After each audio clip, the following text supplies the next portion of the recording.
한국이 일본보다 더 강한 나라라고요? 그게 말이나 됩니까? 우리가 가르쳐준 나라가 이제 와서 은예는커녕 주인을 물어뜯는 개와 다를 바 없습니다. 세계 최고 명문대학 프린스턴의 강의실에서 터져나온 충격적인 망언. 한 일본 유학생의 입에서 나온 이 말은 순식간에 교실 전체를 얼어붙게 만들었습니다. 대한민국이 일본을 뛰어넘었다는 사실이 그토록 받아들이기 힘들었던 걸까요? 아니면 그들의 가슴 속에 숨겨진 또 다른 이유가 있었던 걸까요? 그날 강의실에서 무슨 일이 있었는지 그 현장에 있었던 미국 학생의 사연을 통해 낱낱이 파헤쳐 보도록 하겠습니다. 프린스턴 대학교 국제관계학 강의실은 오후 햇살이 비치는 창문 너머로 평화로워 보였습니다. 그러나 오늘 수업은 평소와 다른 긴장감이 감돌 예정이었죠. 존 밀러는 늘 앉던 자리, 강의실 중앙에서 약간 앞쪽 자리에 앉아 노트북을 펼쳤습니다. 대부분의 학생들이 그러하듯 존도 평범한 국제관계학 전공 학생이었어요. 다만 그에게는 특별한 이유가 있었습니다. 존의 할아버지는 베트남전 참전 용사였고 그곳에서 함께 싸웠던 한국군에 대한 이야기를 자주 들려주셨죠. 한국 군인들은 달랐다. 규율, 의지력, 그리고 그들의 눈빛만으로도 적들은 공포에 떨었지. 할아버지의 말씀은 어린 존의 뇌리에 깊이 박혔습니다. 그래서 대학에 와서도 자연스럽게 한국에 관심을 갖게 되었어요. 교실 뒤편에서는 일본 유학생 그룹이 조용히 앉아 있었습니다. 그 중에서도 타케시 오노는 항상 눈에 띄었어요. 날카로운 턱선과 깊은 눈매를 가진 그는 국제관계학 수업에서 유독 한국 관련 주제가 나올 때마다 불편한 기색을 감추지 못했죠. 오늘도 예외는 아니었습니다. 그의 표정은 평소보다 더 경직되어 있었어요. 여러분, 오늘은 흥미로운 주제로 시작해볼까 합니다. 윌리엄스 교수가 프로젝터를 켜며 말했습니다. 교수의 목소리에는 항상 묘한 긴장감이 있었어요. 특히 논쟁의 여지가 있는 주제를 다룰 때는 더했죠. 한국과 일본의 군사력 비교, 그리고 최근 변화하는 동아시아, 군사 균형에 대해 알아보겠습니다. 스크린에는 글로벌 파이어파워 인덱스라는 세계 군사력 순위표가 나타났어요. 저는 그 순위표를 보고 눈을 크게 떴습니다. 한국이 일본보다 상위에 있었거든요. 최신 자료에 따르면 한국군이 세계 5위에 올랐습니다. 놀랍게도 일본을 뛰어넘었죠. 윌리엄스 교수의 말에 강의실 전체가 술렁였어요. 저는 뒤를 돌아 타케시를 포함한 일본 학생들의 반응을 살폈습니다. 그들의 표정이 순식간에 굳어졌어요. 특히 타케시는 입술을 꽉 다문 채 노트북을 신경질적으로 두드리고 있었죠. 윌리엄스 교수는 이어서 한국군의 첨단 무기 체계와 실전 경험에 대해 설명하기 시작했습니다. 한국군은 분단 이후 지속적인 위협 속에서 실전에 가까운 훈련을 해왔어요. 베트남전, 이라크전 등 실제 전투 경험도 있죠. 그리고 최근에는 자체 기술력으로 개발한 첨단 무기 체계를 갖추고 있습니다. 프레젠테이션 화면이 바뀌며 한국의 첨단 무기들이 차례로 등장했어요. 저는 그 무기들을 보며 할아버지의 이야기가 떠올랐습니다. 그때도 지금도 한국군은 특별한 존재였나 봅니다. 타케시의 표정은 점점 일그러져 갔습니다. 윌리엄스 교수가 프레젠테이션을 넘길 때마다 그의 얼굴에는 불편함이 깊게 새겨졌어요. 손가락으로 노트북 키보드를 더욱 세게 내리치는 소리가 주변 학생들에게도 들릴 정도였죠. 타케시의 눈빛에는 분노와 함께 믿기지 않는다는 감정이 교차했습니다. 그는 평소에도 한국 관련 주제에 예민하게 반응했지만 오늘은 그 정도가 임계점을 넘어선 듯했어요. 교수의 설명이 계속될수록 강의실의 공기는 더욱 무거워졌습니다. 특히 한국의 국방 예산이 일본을 추월했다는 차트가 화면에 표시되었을 때 타케시는 더 이상 참지 못하고 손을 번쩍 들었어요. 그의 손등 위로 푸른 혈관이 도드라질 정도로 주먹을 꽉 쥐고 있었습니다. 질문 있습니까? 타케시 군. 윌리엄스 교수가 프레젠테이션을 잠시 멈추고 물었죠. 타케시는 의자에서 천천히 일어났습니다. 그의 목소리에는 숨기지 못하는 격앙된 감정이 묻어 있었어요. 교수님, 정말 한국이 군사 강국이라고 생각하시나요? 그저 미군의 보호 아래 있을 뿐인 나라 아닙니까? 타케시의 말이 끝나자마자 강의실 전체가 얼어붙었습니다. 존을 포함한 대부분의 학생들은 갑작스러운 도발적 질문에 당황한 표정을 지었어요. 몇몇 학생들은 불편한 듯 자리에서 미세하게 움직였고 일부는 서로 눈빛을 교환했습니다. 그 순간 강의실에는 숨소리조차 들리지 않을 정도로 정적이 흘렀어요. 윌리엄스 교수의 얼굴에서 미소가 사라졌습니다. 그는 안경을 조금 올리며 잠시 침묵했어요. 그리고는 리모컨을 들어 다음 슬라이드로 넘겼습니다. 화면에는 객관적인 데이터와 그래프가 가득했죠. 좋은 질문입니다. 타케시 군. 교수의 목소리는 차분했지만 단호했어요. 그러나 당신의 인식은 다소 편향된 것 같군요. 객관적인 데이터를 함께 살펴봅시다. 교수는 레이저 포인터로 화면의 그래프를 가리켰습니다. 그래프에는 한국의 독자적인 무기 개발 성과가 연도별로 명확하게 표시되어 있었어요. 교수는 특히 K2 흑표 전차, KF-21 보람의 전투기, 그리고 초정밀 탄도미사일 개발 성과를 하나씩 짚어갔습니다. 그의 설명은 냉정했고 감정보다는 사실에 기반했죠. 한국은 현재 세계에서 손꼽히는 방위산업 기술력을 보유하고 있습니다. 특히 주목할 점은 이러한 기술이 미국이나 다른 나라에서 단순히 수입된 것이 아니라 한국의 독자적인 연구개발을 통해 이루어졌다는 사실이에요. 윌리엄스 교수의 말이 이어질수록 타케시의 얼굴은 점점 더 창백해져 갔습니다. 그의 입술은 미세하게 떨리고 있었고 손끝은 하얗게 변할 정도로 주먹을 꽉 쥐고 있었어요. 다른 일본 학생들도 불편한 기색이 역력했습니다. 그들은 서로 작은 목소리로 일본어로 속삭였고 몇몇은 노트북에 무언가를 급하게 검색하는 모습이었죠. 저는 이 광경을 흥미롭게 지켜보았습니다. 그의 머릿속에는 할아버지가 들려주셨던 한국군의 대한 이야기가 다시 한번 떠올랐어요. 그리고 지금 눈앞에서 펼쳐지는 상황이 단순한 학문적 토론을 넘어 역사와 현실이 충돌하는 순간임을 느꼈습니다. 교수의 설명은 계속되었습니다. 슬라이드가 넘어갈 때마다 한국군의 현대화된 모습과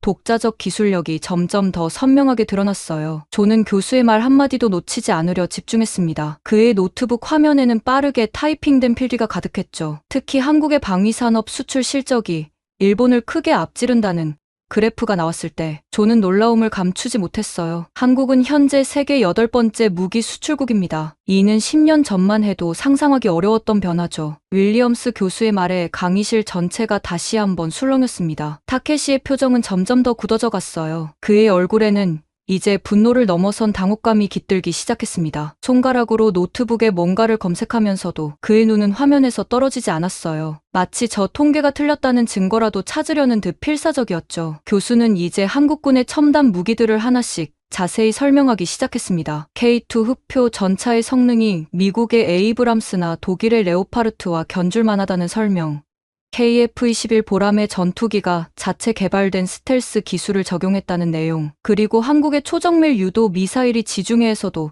실전 배치되어 있다는 사실이 차례로 언급되었어요. 타케시는 더 이상 참을 수 없다는 듯 다시 한번 손을 번쩍 들었습니다. 이번에는 허락을 기다리지도 않고 자리에서 벌떡 일어났어요. 그의 얼굴은 붉게 달아올라 있었고 목소리는 평소보다 한 옥타브 높았습니다. 이건 너무 편향된 설명이에요.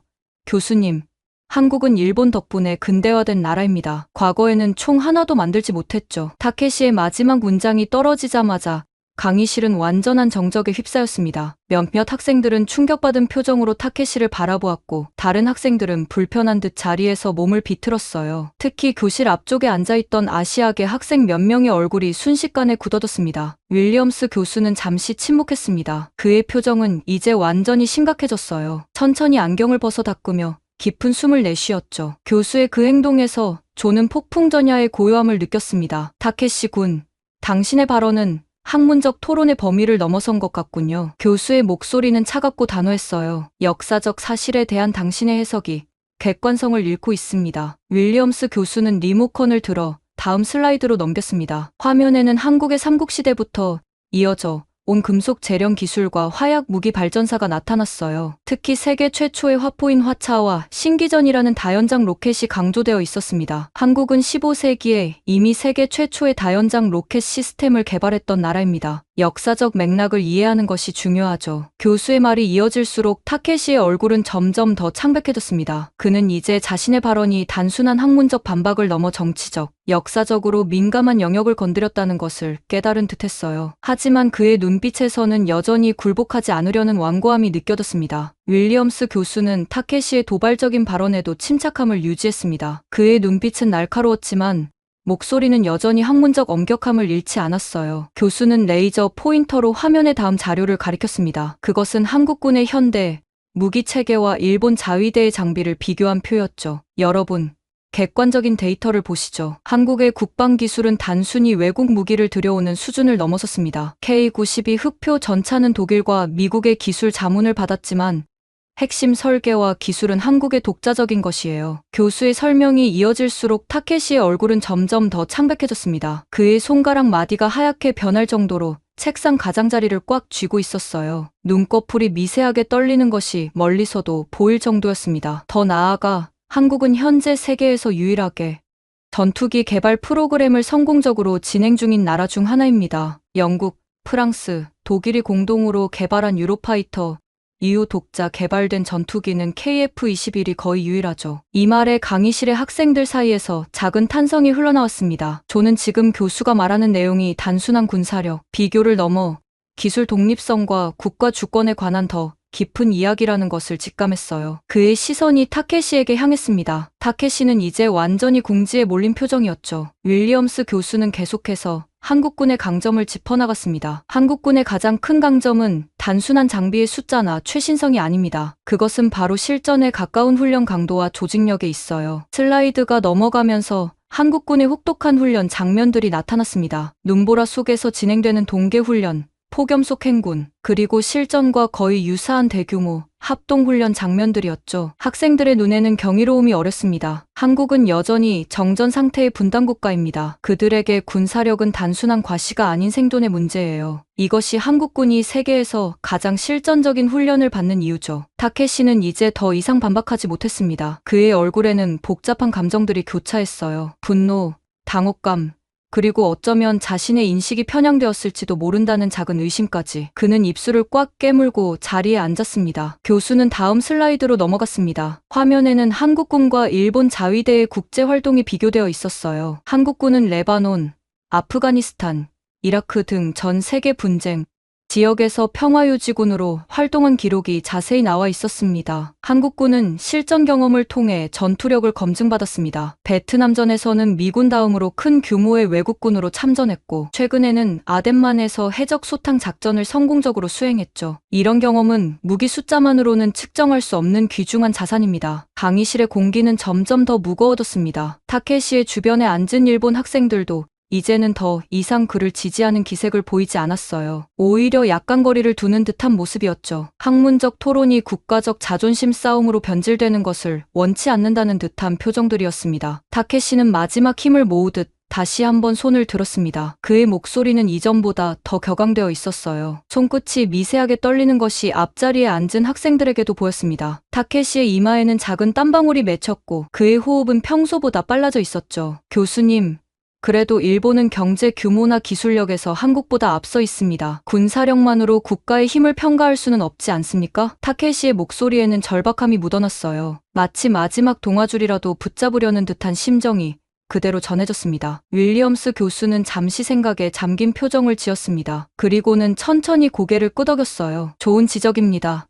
타케시 군. 국가의 힘은 다양한 요소로 구성되죠. 경제력, 기술력, 외교력 모두 중요합니다. 하지만 오늘 우리 주제는 군사력 비교라는 점을 상기시켜 드리고 싶네요. 교수는 리모컨을 들어 다음 슬라이드로 넘겼습니다. 화면에는 이제 한국과 일본의 방위산업 자금률과 기술 독립성을 비교한 그래프가 나타났어요. 특히 한국의 방위산업 자금률이 70%에 육박하는 반면 일본은 50% 초반에 머물러 있다는 점이 강조되어 있었습니다. 실제로 일본은 여전히 미국에 상당히 의존적인 방위 체계를 유지하고 있습니다. 반면 한국은 독자적인 무기 개발과 생산에 크게 투자해왔어요. 이는 단순한 군사력 문제가 아닌 국가 안보의 자주성 문제이기도 하죠. 타케시의 얼굴이 순간 경직되었습니다. 교수의 말이 그의 자존심을 직접적으로 건드린 것 같았어요. 그는 이제 완전히 궁지에 몰린 표정이었습니다. 손으로 책상을 꽉 쥐고 있는 모습이 역력했죠. 윌리엄스 교수는 마치 최후의 일격을 가하듯 다음 슬라이드를 보여주었습니다. 그것은 한국과 일본의 실질적인 전투 준비 태세를 비교한 자료였어요. 특히 한국군이 24시간 내에 동원 가능한 병력 수와 장비 현황이 상세히 나와 있었습니다. 한국은 현역 군인 55만 명에 더해 270만 명이 넘는 예비군을 보유하고 있습니다. 그리고 이들은 단순한 수치가 아닌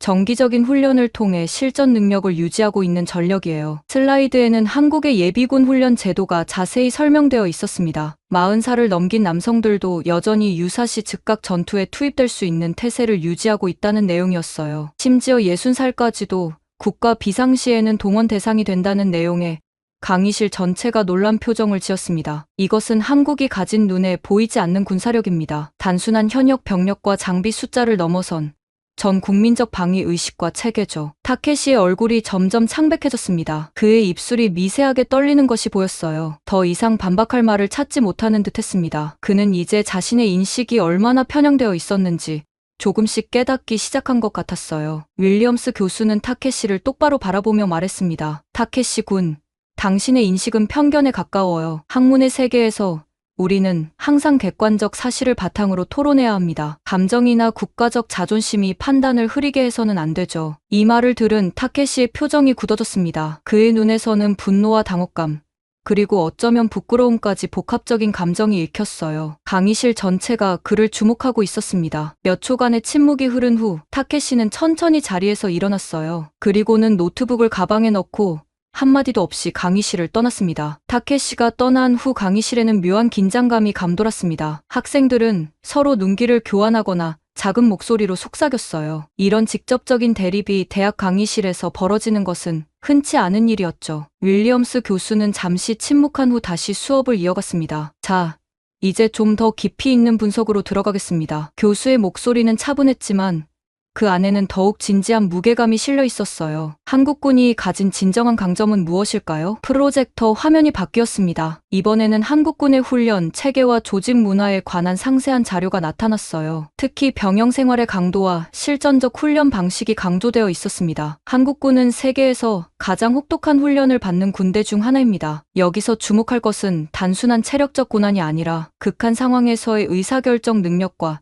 팀워크를 중점적으로 훈련한다는 점이에요. 조는 할아버지가 들려주셨던 베트남전 이야기를 떠올렸습니다. 할아버지는 한국 병사들이 어떻게 극한의 정글 환경에서도 완벽한 규율과 전투력을 유지했는지 자주 말씀하셨어요. 그때 들었던 이야기가 지금 교수의 설명과 정확히 일치했습니다. 더 나아가 한국은 세계 유일의 분단 국가로서 언제든 실전에 돌입할 수 있는 준비 태세를 유지하고 있습니다. 이것은 단순한 군사 교리가 아닌 국가 생존의 문제이기 때문이죠. 윌리엄스 교수는 이제 한국군과 일본 자위대의 작전 경험을 비교하기 시작했습니다. 화면에는 두 국가의 해외 파병 이력과 실전 경험이 연도별로 정리되어 있었어요. 한국군은 베트남전에서 미군 다음으로 큰 규모의 외국군으로 참전했습니다. 이라크, 아프가니스탄, 레바논 등 여러 분쟁 지역에서도 활약했고요. 특히 청해부대의 아덴만 여명 작전은 해군 특수부대의 능력을 세계에 알린 사례죠. 교수의 설명에 강의실 학생들의 눈빛이 달라졌습니다. 그들은 이제 단순한 호기심을 넘어 진지한 학문적 관심으로 이 주제에 빠져들고 있었어요. 몇몇 학생들은 노트북에 교수의 말을 빠르게 타이핑하기 시작했습니다. 일본의 경우 평화헌법으로 인해 자위대의 해외 활동이 매우 제한적이었습니다. 이라크 재건 지원이나 소말리아 해적 퇴치 작전 등에 참여했지만 그 역할은 주로 후방 지원이나 비전투적 임무에 국한되었죠. 윌리엄스 교수는 레이저 포인터로 다음 차트를 가리켰습니다. 그것은 한국과 일본의 방위산업 성장률을 비교한 그래프였어요. 한국의 그래프 선이 가파르게 상승하는 반면 일본은 완만한 상승세를 보이고 있었습니다. 한국은 지난 20년간 방위산업에 집중적으로 투자해왔습니다. 특히 주목할 점은 단순한 모방이나 라이센스 생산을 넘어 독자적인 기술 개발에 성공했다는 사실이에요. 교수는 이제 한국이 개발한 첨단 무기 시스템의 수출 현황을 보여주었습니다. K9 자주포가 이집트,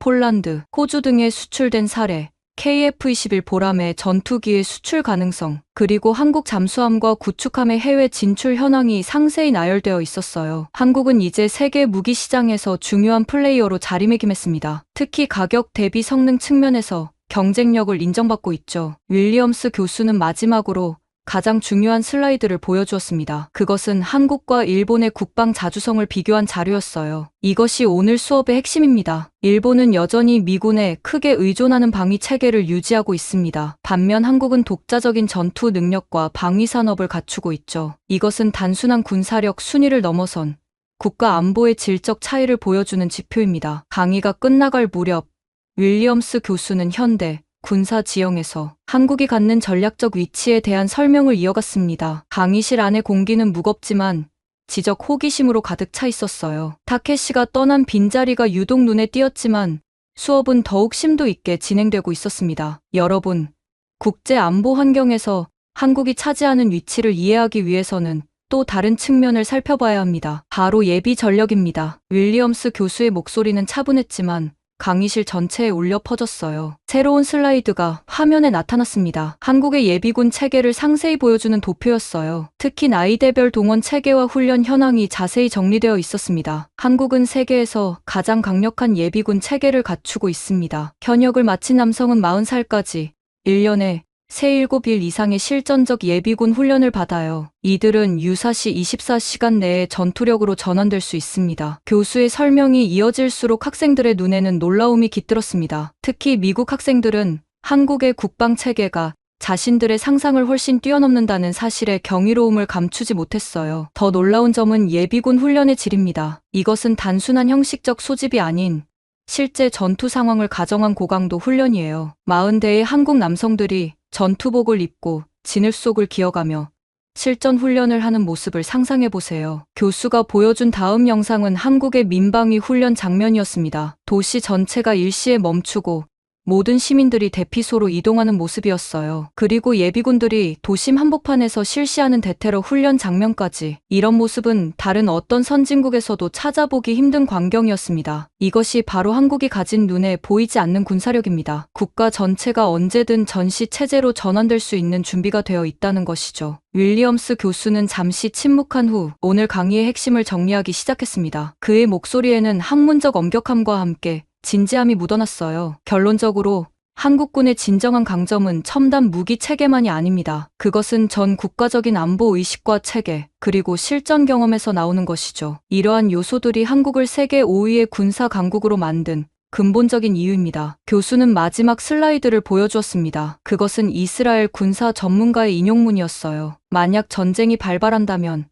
세상은 한국군의 진정한 능력에 놀라게 될 것이다. 강의가 끝나고 학생들이 하나둘 강의실을 빠져나가기 시작했습니다. 그러나 조는 여전히 자리에 앉아 노트북에 무언가를 정리하고 있었어요. 그의 머릿속은 오늘 배운 내용과 할아버지의 이야기가 교차하며 복잡한 생각으로 가득 찼습니다. 타케시는 여전히 돌아오지 않았습니다. 그의 자리는 텅 비어 있었고 다른 일본 학생들도 서둘러 강의실을 빠져나갔어요. 그들의 표정에는 복잡한 감정이 어려 있었습니다. 자국에 대한 자부심과 오늘 접한 사실 사이의 괴리감이 만들어낸 당혹감이었을까요? 윌리엄스 교수는 강단에서 자료를 정리하며 존을 향해 미소 지었습니다. 오늘 수업이 유익했기를 바랍니다. 윌러 군. 존은 고개를 끄덕였습니다. 네, 교수님. 많은 생각을 하게 되는 수업이었습니다. 존은 마지막으로 노트북을 덮기 전 할아버지에게 오늘 배운 내용을 공유하기 위해 간단한 이메일을 작성했어요. 할아버지, 오늘 한국군에 대해 배웠습니다. 할아버지께서 왜 그들을 그토록 존경하셨는지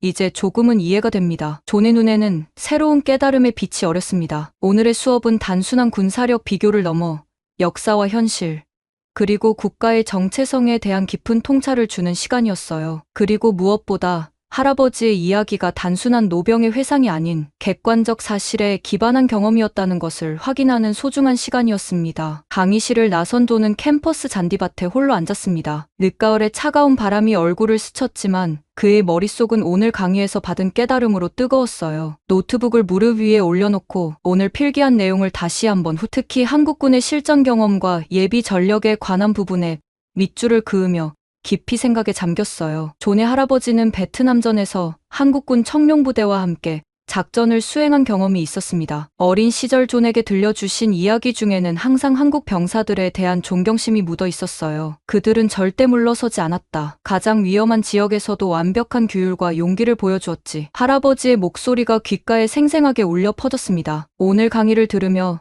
존은 할아버지의 말씀이 단순한 개인적 인상이 아닌 한국군의 본질적 특성에 관한 정확한 관찰이었음을 깨달았어요. 교수가 설명한 한국군의 강점은 할아버지가 50년 전에 목격한 그 모습과 정확히 일치했습니다. 잔디밭 반대편에서는 타케시의 모습이 보였습니다. 그는 벤치에 홀로 앉아 생각에 잠겨 있었어요. 그의 표정은 여전히 굳어 있었지만 이전의 분노보다는 복잡한 고민이 깃든 것 같았습니다. 아마도 오늘 강의에서 접한 사실들이 그의 기존 인식과 충돌하며 내적 갈등을 일으키고 있는 듯했어요. 존은 문득 타케시에게 다가가 대화를 나누고 싶은 충동을 느꼈습니다. 학문적 토론은 때로 감정적 대립으로 번질 수 있지만 결국은 서로의 이해를 넓히는 과정이라고 생각했어요. 하지만 타케시의 굳은 표정을 보니 지금은 적절한 때가 아닌 것 같았습니다. 그는 자신의 생각과 감정을 정리할 시간이 필요해 보였어요. 대신 존은 노트북을 열고 할아버지에게 이메일을 작성하기 시작했습니다. 오늘 배운 내용과 함께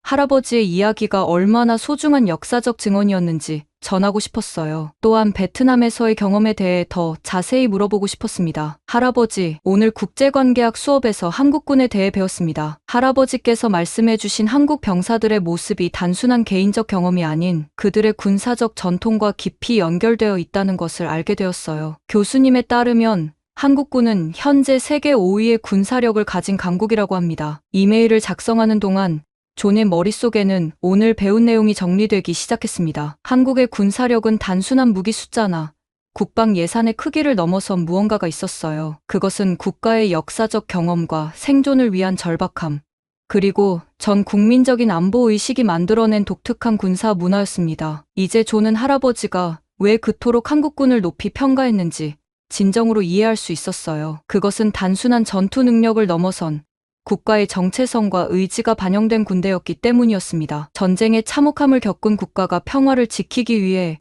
얼마나 철저히 준비하는지를 보여주는 살아있는 증거였죠. 이메일을 마무리하며 존은 마지막 문장을 적었습니다. 할아버지, 전쟁은 일어나지 않는 것이 가장 좋겠지만 만약 그런 일이 벌어진다면 세상은 한국의 진정한 힘을 알게 될 것 같습니다. 할아버지께서 50년 전에 이미 그것을 보셨다는 사실이 놀랍습니다. 보내기 버튼을 누른 후 존은 깊은 숨을 내쉬었습니다. 캠퍼스의 가을 하늘은 이제 붉게 물들기 시작했어요. 그는 노트북을 가방에 넣고 일어섰습니다. 오늘의 강의는 단순한 학문적 지식을 넘어 할아버지와의 세대를 뛰어넘는 연결고리를 발견한 소중한 시간이었어요. 멀리서 타케시가 벤치에서 일어나는 모습이 보였습니다. 그의 발걸음은 무거워 보였지만 어쩌면 오늘의 경험이 그에게도 새로운 시각을 열어주는 계기가 되었을지도 모릅니다. 학문의 진정한 가치는 때로 불편한 진실을 마주할 용기에서 시작되니까요. 존은 도서관으로 향하는 길을 택했습니다. 오늘 수업에서 배운 내용을 더 깊이 연구하고 싶었어요. 특히 한국군의 역사적 발전 과정과 현대 군사 전략에 대해 더 알고 싶었습니다. 이것은 단순한 과제를 넘어 할아버지의 경험과 현대 국제 관계를 잇는 개인적인 탐구가 될 것이었어요. 가을 해가 서서히 지는 캠퍼스에 새로운 지식과 이해를 향한 존의 발걸음 소리만이 울려 퍼졌습니다. 오늘의 수업은 끝났지만 진정한 학습은 이제 막 시작되었을 뿐이었죠.